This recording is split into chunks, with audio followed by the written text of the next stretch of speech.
함께 읽은 본문은 마태복음 5장부터 7장까지 들어있는 산상수훈에 속한 말씀입니다. 예수님께서 산에서 제자들에게 가르쳤다 하여 산상수훈이라고 하죠.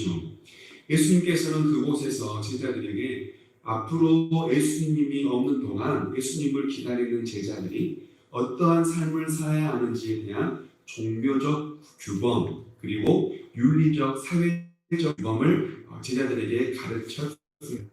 그 중에서도 오늘 본문은 기도에 관한 규범 그리고 이웃 생활에 관한 규범이라고 할 수 있습니다. 생활과 이웃 생활 전혀 상관없는 이야기인 것 같지만 사실 기도 생활과 이웃 생활은 하나가 되어야 합니다.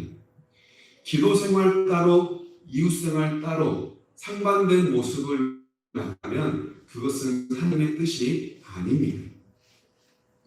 그래서 오늘 우리가 함께 말씀을 통해서 기도 생활을 하는 그 삶이 어떻게 이웃 생활에 적용되어야 하는지, 쉽게 말해 기도하는 사람은 이웃들에게 어떻게 대해야 하는지 우리가 함께 말을 나누고자 합니다. 오늘 함께 나눠야 하는지 깨닫게 되고 그 우리의 삶이 이제는 기도 생활과 이웃 생활이 하나가 되어져 살아가는 저와 여러분 모두가 되기를 간절히 원합니다. 먼저 오늘 본문에 있는 7절부터 8절까지 말씀을 함께 읽겠습니다. 시작. 구하라 그리하면 너희에게 주실 것이요 찾으라 그리하면 찾아낼 것이요 문을 두드리라 그리하면 너희에게 열릴 것이니 구하는 마다 받을 것이요 찾는 이는 찾아낼 것이요 두드리는 열릴 것입니다. 아멘. 대부분 이 말씀을 대합되면 두 가지를 생각합니다. 먼저는 희망입니다. 하나님께 구하고 찾고 두드리면 하나님께서 주시겠구나. 내 모든 문제들을 하나님께 구하고 찾고 두드리면 내 삶의 문제들이 해결되겠구나 라고 하는 희망을 깨닫게 됩니다. 그런데 그의 반면에 그러면 나는 하나님께 어떻게 그리고 언제까지 구하고 언제까지 찾고 도대체 언제까지 두드려야 하는가에 대한 기도의 방법을 생각합니다. 하나님 주시겠구나라고 하는 희망을 갖지만 반대로 어떻게 기도해야 될 것인가라고 하는 기도의 방법을 생각하노라면 상당히 막연합니다. 그래서 오늘 우리 함께 읽은 본문은 희망을 주기도 하고 상당히 답답하게 막연함을 주기도 한 본문이라고 할 수 있겠습니다. 그래서 오늘 말씀을 통해서 어떤 사람들, 대부분들은 기도할 때 이렇게 기도하라 라고 하는 기도의 방법으로 오늘 우리가 함께 읽은 7절부터 8절까지의 본문을 제시합니다. 구해라. 그리고 구해서 찾아라. 찾았다면 이제 가서 또 두드려라. 그렇게 구하고 찾고 두드리다 보면 하나님께서 주신다. 그러니 기도할 때는 끈질기게 기도해라. 그리고 구하라, 찾으라, 두드리라. 점차적으로 단계적으로 열심히 해라. 이처럼 끈질기게 또는 단계적으로 기도해야 된다라고 하는 기도의 방법을 주로 제시하곤 합니다. 이런 의미에서 우리가 함께 읽은 본문은 상당히 기도자에게 희망을 주기도 하며 매우 큰 교훈을 주는 소중한 말씀이라고 할 수 있겠습니다. 그러나 우리는 이 본문을 통해서 그런 기도의 방법에 대해 깨닫기 전에 기도에 대한 원리와 원칙을 깨닫는 것이 더 중요합니다. 그 방법을 알기 위해서 우리 마태복음 6장 6절 같은 산상수훈 안에 들어있는 기도에 대한 가르침 예수님의 말씀을 우리가 먼저 함께 볼 필요가 있겠습니다. 마태복음 6장 6절과 8절 말씀 함께 읽겠습니다. 시작.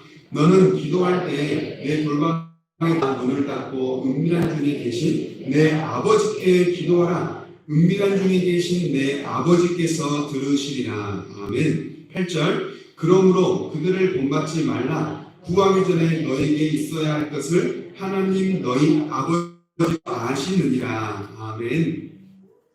오늘 본문에 앞선 마태복음 6장 6절, 8절 같은 산상수훈에서 이미 예수님께서는 기도에 대해 가르쳐 주신 바가 있습니다. 여기서 기도할 때 너희는 기도할 때 아버지께 기도해라. 그러면 다 아시는 아버지께서 들어주신다라고 하는 상당히 강조 두고 가르쳐 주셨습니다. 기도에 대해 가르쳐 주시면서 아버지와 자녀의 관계에 대해서 이미 예수님께서는 말씀해 주셨죠. 오늘 본문도 그와 같습니다. 찾으라, 두드리라, 구하는 이마다 받을 것이고 찾는 이마다 찾아낼 것이고 두드리는 이에게는 열릴 것인데 그 뒤에 아버지에 대해서 예수님은 또 말씀하세요. 우리 9절과 10절 말씀 함께 읽어봅니다. 시작. 너희 중에 누가 아들이 떡을 달라 하느냐 생선을 달라 하는데 뱀을 줄 사람이 있겠느냐? 너희가 악한 자라도 좋은 것으로 자식에게 줄 알든 하물며 하늘에 계신 너희 아버지께서 너희에게 좋은 것으로 주시지 않겠느냐? 아멘. 아무리 악한 자라 해도 자기 자식에게는 좋은 것을 주지 않느냐? 하물며 하늘에 계신 좋으신 하나님 아버지께서는 너희에게 당연히 좋은 것으로 주시지 않겠느냐라고 예수님께서는 아버지의 좋으심, 아버지께서 주신다라고 하는 것을 말씀해 주고 있습니다. 즉 기도에 있어서 가장 중요한 원리와 원칙이 있다면 그것은 바로 관계입니다. 기도하는 자 그리고 기도를 받는 분, 이 두 관계가 어떤 관계인지 아는 것, 이것이 기도함에 있어서 가장 중요한 원칙과 원리일 수 있는 겁니다. 대부분의 신앙인들이 기도할 때 가장 먼저 생각할 건 어떻게 기도할 것인가 방법에 대해 먼저 생각합니다. 또는 내가 기도할 때 하나님이 주실 것인가 말 것인가 응답에 대해 생각하기도 합니다. 그러나 기도에 있어서 가장 중요한 것이 있다면 그것은 바로 관계입니다. 왜냐하면 관계에 따라 방법이 정해집니다. 그리고 관계에 따라 응답도 결정됩니다. 그러니 방법과 응답에 있어서 우리가 먼저 생각하기 전에 기도할 때 우리가 먼저 생각해야 할 건 나인가? 그리고 내 기도를 들으시는 그분은 누구인가? 나는 누구이고 나의 그분은 누구인가? 또는 그분은 나를 누구라 생각하는가? 내가 먼저 정립이 돼야 어떻게 기도할 것인가도 결정되는 것이고 그러면 나에게 줄 것인가 말 것인가에 대한 응답도 결정된다는 겁니다. 내가 누구인지 내 기도를 들으시는 분이 누구인지 먼저 깨달을 필요가 있습니다. 오늘 본문에 읽었던 11절에 보면 하늘에 계신 너희 아버지라고 하나님에 대해 말합니다. 하나님은 하늘에 계신 너희 아버지다 라고 말하는 거죠. 유대 종교 지도자들이 예수님을 죽이려고 했던 가장 첫 번째 이유는 신성 모독. 예수님께서 자기를 보고 나는 하나님의 아들이요 하나님은 내 아버지요 라고 말했기 때문입니다. 하나님을 함부로 부를 수 없었던 시대에 하나님을 하늘의 아버지라고 말했던 건 금기사항이었습니다. 상당히 낯설고 어색한 표현 중에 하나였습니다. 오늘날에도 많은 사람들이 하나님을 아버지라 부르기를 상당히 어색해하고 낯설어하는 분들도 있습니다. 우리가 하나님을 아버지라 부를 수 있는 이유가 무엇입니까? 요한복음 1장 12절에서는 말씀합니다. 영접하는 자, 곧 그 이름을 믿는 자들에게는 하나님의 자녀가 되는 권세를 주시옵니다. 우리가 하나님을 아버지라 부를 수, 나는 하나님의 자녀요 하나님 아버지입니다라고 고백할 수 있는 이유는 예수님 때문입니다. 나에게 어떤 의가 있어서가 아니라 내가 어떤 하나님 앞에 잘 보이는 이유가 있어서가 아니라 오직 예수 그리스도 나의 주인으로 영접했기에 하나님을 아버지라 부를 수 있는 은혜가 우리에게 허락된 겁니다. 그래서 예수님께서는 말씀하세요. 아버지, 하늘에 계신 분이 우리 아버지가 되니 그 아버지에게 구하는 자는 얻을 것이고 찾는 자는 찾게 될 것이고 두드리는 자는 열릴 것이다. 라고 예수님께서는 말씀합니다. 왜냐하면 왜 찾는 자는 찾게 되고 두드리는 자는 열리게 되고 구하는 자는 구하게 되냐면, 왜냐하면 하늘에 계신 그분이 너희의 아버지이기 때문이라는 거예요. 다른 이유가 아니라는 거예요. 우리가 찾게 되고 열리게 되고 구하게 되는, 구하는 것을 얻게 되는 이유는 다른 데 있는 것이 아니라 하늘에 계신 그분이 너희의 아버지가 되기 때문에 우리는 그렇게 구하는 것을 얻게 되고 찾는 것을 찾게 되고 두드릴 때 열릴 수 있게 된다고 말씀합니다. 그러니 세상에 구하지 말고, 그러니 세상에서 찾지 말고, 그러니 세상에서 두드리지 말고 아버지께 구하고 아버지께 찾고 아버지께 두드려라 라고 하는 것이 오늘 본문을 통해 예수님께서 우리에게 주시는 말입니다. 저는 사실 여러분들에게 한 가지 고백할 것이 있습니다. 엊그제 금요 기도회 때 저희 찬양단이 서지 않고 저 혼자 기타를 치면서 찬양 인도를 하고 기도회를 인도했습니다. 지금까지 함께 수고하며 땀 흘려온 찬양팀 하루에 휴가를 줬나, 사실은 그것은 그냥 보여지는 형식이었고요. 사실 다른 이유가 있었습니다. 새벽에 기도를 하고 하나님 앞에 기도할 때마다 며칠간 하나님께 저에게 주신 뜻이 무엇이었냐면, 찬양팀이 찬양할 때 규모 기도회 때 한 주는 쉬게 해라 라고 하는 그 마음을 주셨어요. 그러니까 하는 방법은 사실 왜 그러신지 이유는 알지 못했습니다. 그런데 그 마음이 생기니까 해야겠지 않습니까? 그래서 한 두세 번 계속 그런 마음이 생기길래 생각날 때 꼭 결단해야겠다 하는 마음으로 수요일날 찬양팀과 콘티를 공유하면서 이번 주는 저 혼자 찬양하겠습니다. 편한 마음으로 예배하고 편한 마음으로 기도하십시오 라고 그렇게 이야기를 했습니다. 그렇게 사실 카톡으로 공지를 하고 나는데 이걸 할까 말까 상당히 많이 고민했어요. 그리고 막상 카톡으로 공지를 하고 나니까 제 마음에 상당히 두려움이 생겼습니다. 그 두려움, 약간 좀 안절부절하는 마음으로 금요했고 금요 기도회를 서서 찬양을 했습니다. 그 반주가 있었고 함께 하는데 혼자 하다 보니까 상당히 힘들더라고요. 기도회를 마치고 혼자 앉아서 기도를 하는데 왜 하나님 오늘 저 혼자 이렇게 하게 하셨습니까? 그 마음이 계속 들면서 하나님께 주셨던 마음이 뭐였냐면, 너는 그동안 금요 기도회 때 찬양하면서 무엇을 의지했냐? 드럼을 의지했냐? 피아노 반주를 의지했냐? 함께하는 베이스 기타를 의지했냐? 하종아, 찬양할 때 나를 의지해라. 그때서 제가 깨달았습니다. 왜 하나님께서 나에게 그 모든 것들을 스톱하게 하시는지. 내가 하나님을 의지하면 찬양한다. 그러면서 제가 알았어요. 왜 일주일 동안 그렇게 마음속에 두려움이 있었는지, 왜 일주일 동안 그 사람들이 없으면 왜 무서움이 생기는지 그때 알았습니다. 내가 아버지를 의지하지 않고 이 악기를 의지하면서 그동안 하나님을 찬양했구나 라고 하는 사실을 깨달으면서 정말로 울지 않을 수가 없었습니다. 그렇게 눈물로 깨달았죠. 내가 하나님 앞에 기도하고 찬양한다고 하면서 내가 얼마나 하나님을 의지했는가, 내가 얼마나 하나님을 바라보고 살아왔는가 다시 한번 깨닫게 되는 시간이었습니다. 여러분, 예수님께서는 우리에게 말씀하세요. 너희가 아버지를 의지하느냐? 구하고 찾고 두드릴 때 누구를 의지하느냐? 아버지를 의지해라. 아버지시고 아버지께서 찾게 하시고 아버지께서 열어주신다. 여러분, 우리에게는 이렇게도 좋으신 아버지가 있습니다.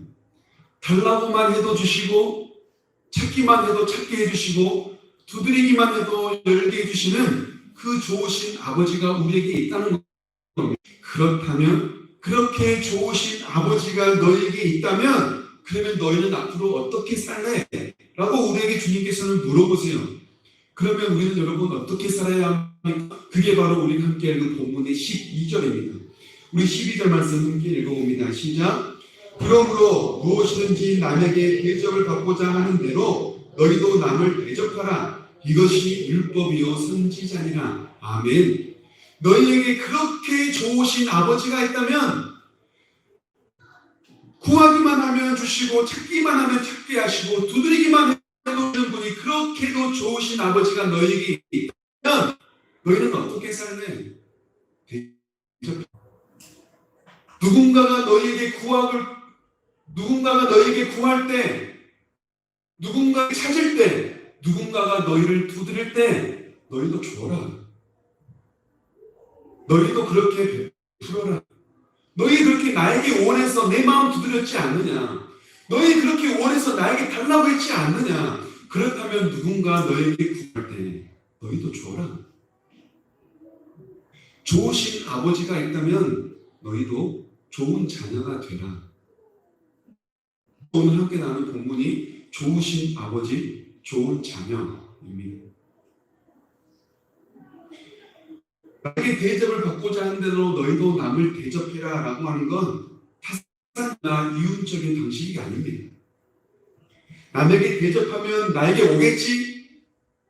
이걸 기대하는 게 아니에요. 남에게 대접받기를 기대하는 마음으로 남을 대접하는 게 아니에요. 남을 대접하는 건 오로지 그 사람을 위해 대접하는 겁니다. 오로지 그 사람을 사랑하는 마음으로 대접하라는 겁니다. 우리가 남에게 대접받기를 원한다면 누군가도 우리에게 대접받기를 원하지 않겠어요? 우리가 누군가에게 칭찬 듣기를 원한다면 누군가도 나에게 칭찬 듣기를 원하지 않겠습니까? 그러니 너희도 원하는 것, 남들도 원할 것이니 그렇게 남을 대접해라 라고 말씀하십니다.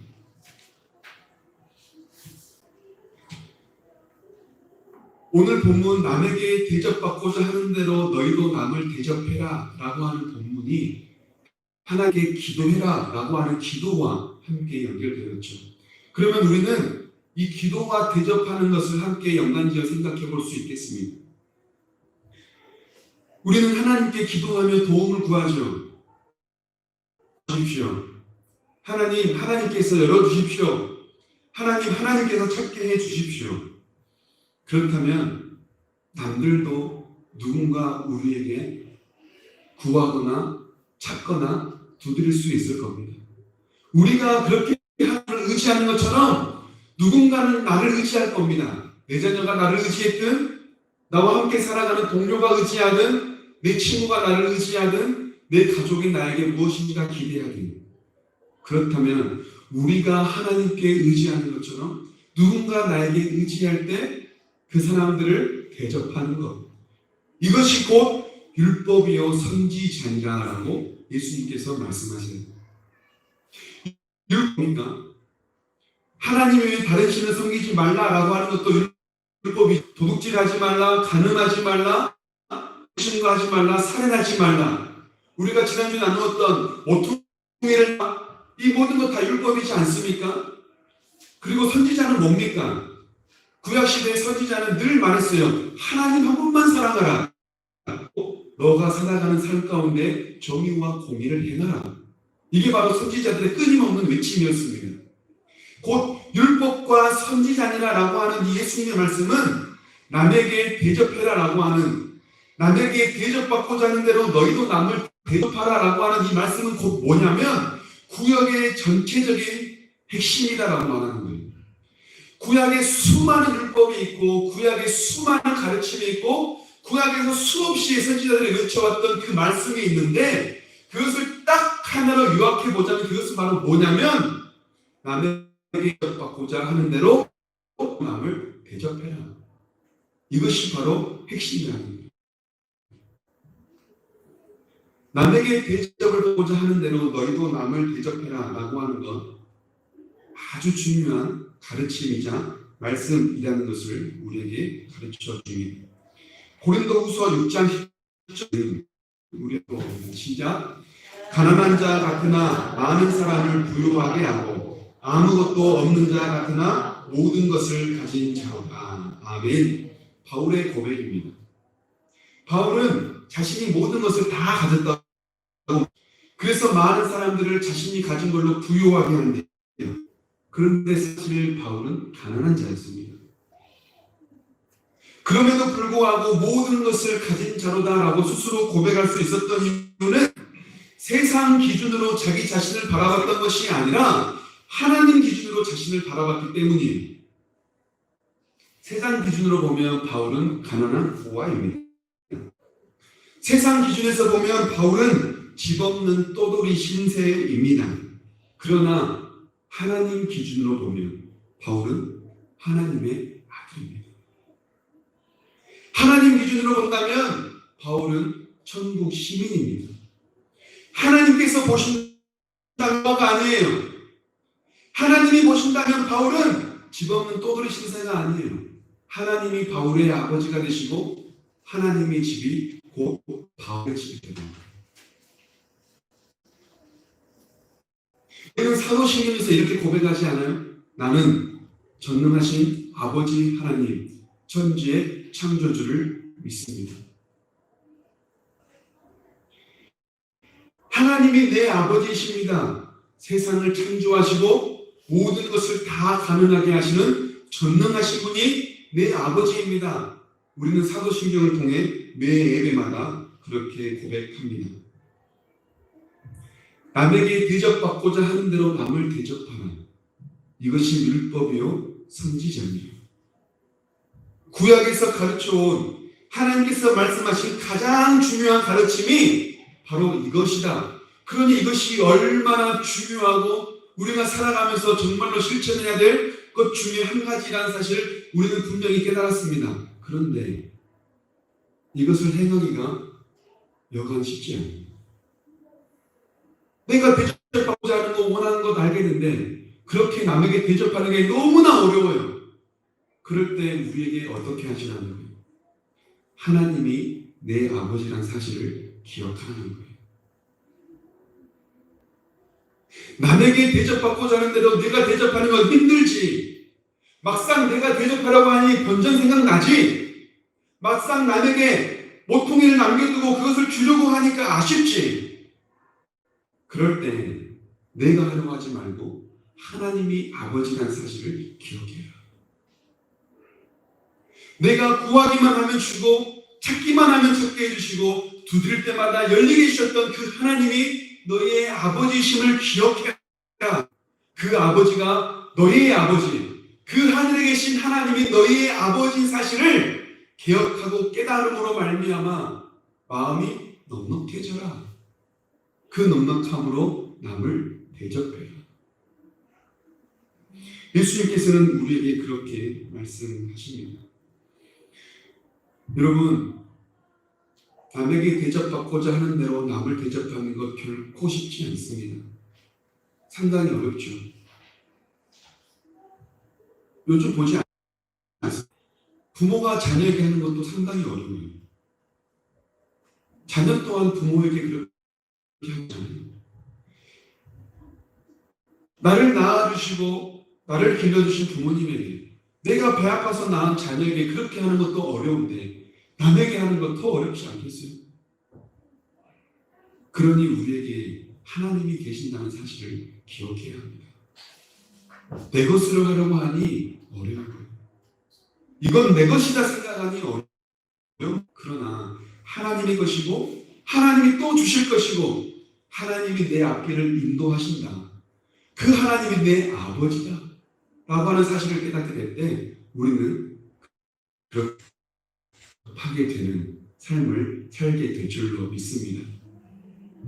말씀을 맺겠습니다. 우리는 기도합니다. 기도할 때 중요하게 생각해 어떻게 기도할 것인가? 내가 이렇게 기도하면 하나님 주시나? 안 주시면 어쩌지? 응답에 대해 수없이 고민해요. 해야지, 더 울어야지, 더 외쳐야지, 더 엎드려야지, 그러면 주시려나? 이것 가지고 우리는 쩔쩔매지만 하나님 그것 가지고 우리에게 원하지 않으세요. 하나님 우리에게 원하시는 건 단 한 가지예요. 하나님을 아버지라고 부르는 겁니다. 하나님을 아버지 되게 하는 거예요. 하나님이 내 아버지시구나. 하나님이 내 아버지시구나. 세상을 지으시고 천지를 지으시고 전능하신 분이 내 아버지구나. 이것을 고백할 때 하나님은 우리에게 가장 한 것으로 주십니다. 우리가 기도할 때 생각해야 할 건 하나님이 내 아버지이신가? 나는 하나님의 자녀가 맞는가? 우리가 예배를 통해 하나님을 아버지라 고백하고 사도신경을 통해 하나님을 아버지라 고백하는데 정말로 하나님이 내 아버지가 맞는가? 나는 하나님의 자녀로 살아가고 있는가?